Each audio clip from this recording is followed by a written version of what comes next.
කවුරුත් ආදරය කරන සමිතා මුදුන්කොටුව මේ වන විට දැඩි මානසික පීඩනයකින් සහ හිත් තැවුලෙන් පසුවෙන බව පසුගියදා සජීවීව වීඩියෝවක් මුදා හැර ඇය පවසා තිබුණා. තව දුරටත් ඇය පවසා තිබුණේ තම දරුවන් නොමැතිනම් ඇය මේ වෙනකොටත් තම ජීවිතයේ ආසාව අත්හැර තීරණයක් ගන්නා බවයි.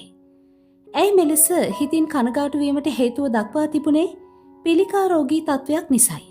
වැඩි දුරටත් ඇය පවසා තිබුණේ පිළිකා රෝගී තත්වය නිසා ඇයගේ මුළු ජීවිතේම වැඩියෙන්ම ආදරය කරන මිනිසුන් ඇගේ ජීවිතයෙන් ඈත් වුණු බවත් මේ ඈත්වීම තමාට දරාගත නොහැකි බවත් ඇය හෙළිදරව් කර තිබුණා.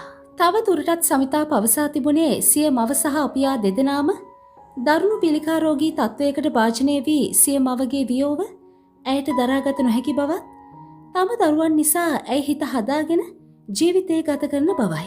ඒ අතරවාරයේ ඇයට ඇනුම් පද කියූ සැමටමද ඇය අනුකම්පා කොට තිබුණු අතර සමිතා තවදුරටත් පවසා තිබුණේ මෙවන් රෝගී තත්ත්ව වැළදී මිය යාමට පෙර ඔබ කිසියම් පුද්ගලයෙකුට ආදරේ නම් ඔහුට හෝ ඇයට ඔබට පුළුවන් ආකාරයෙන් ආදරය දක්වන ලෙසයි.